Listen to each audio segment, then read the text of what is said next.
Prepare for the cringe, guys. Cringe compilations are a series of cringe videos cut together for the purpose of making the viewer feel second-hand embarrassment. I'm not that interested in watching them, cause my life is a cringe compilation. Just like with everything else, people have decided to make a challenge out of it. They have gotten pretty popular these days though, and that is why I have decided to make a video consisting of my own stories dedicated to make you cringe. Welcome to part 1. The earliest cringe I can remember was back in kindergarten, where I saw a little boy climbing over one of those railings at the playground, but he wasn't really good at climbing those rails cause he got stuck in a very awkward position. His testicles got crushed. Am I allowed to say testicles? Whatever. Him hurting his reproductive organ got attention from the kindergarten teachers and they all went to help him with his pain. Little me thought, holy deuce, if I do the same thing, I will be in the spotlight too. It doesn't even look that painful at all. I sat down on the rails like the boy before me and started fake crying, anticipating all the teachers rushing down to give me some love. But they ignored me. Didn't know boys had balls. Figured that one out much later. The teachers knew you were doing that for attention, you little attention, kid. The next cringe was elementary school. When I was around 10 years old, I enjoyed playing video games a lot. I got my first Game Boy when I was 3 years old with a copy of Pokemon Yellow from my uncle. This was how I got into gaming and how I met a kid that I hang out with a couple of times. Thinking back, I never really liked him because he would not ever be friendly to anybody or even smile aside from laughing at others. He was also kind of chubby. He was basically Cartman. Yeah, let's call him that. Let's call him Cartman for the sake of the story.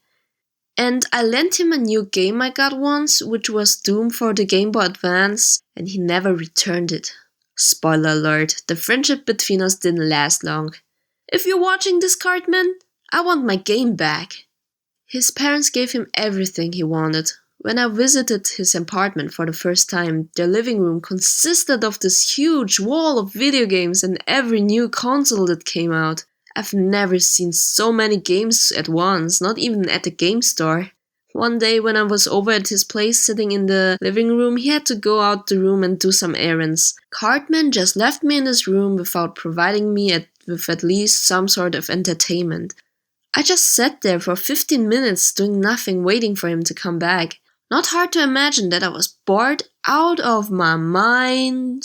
Next to me was one of his big bros on the computer. I remembered him playing RuneScape with his back facing me while I remained on the couch. We sat in silence for a while. Then his big bro started asking me questions without looking up from the screen like, "Hey, how are you?" I'm good, and you? Sorry, I couldn't hear you. What did you say? I said I'm good, and you? Okay, good. I'm playing some RuneScape right now. What? Yeah, I play RuneScape too. It came going like this. He asked me some questions and I replied back politely and thought we had a good conversation going on. This is the first time I stepped over my fear of talking to new people. I was happy and proud of myself. But I started to realize that his reactions to my answers were a bit out of timing sometimes. Then mid-conversation, Cartman came back and just looked really confused at us. And he asked me, "Do you realize my brother is talking on TeamSpeak?" For those who don't know TeamSpeak, it's something like Skype. People use it to create conference calls and communicate with their voice while gaming, giving them an edge in team plays because they don't have to waste time typing in the in-game chat. I was mortified. For the last 15 minutes, I've been talking to his brother thinking he was talking to me. I've never saw Cartman laughing so hard in his life. Well, I just wanted to run away and never return. Enjoyed this video? Give me a like so I know you guys like to cringe. And if we can reach 100 likes, I will make a part 2. Yeah, 100 likes sounds reasonable. Part 2 would be about my teenage years. And that will be bad.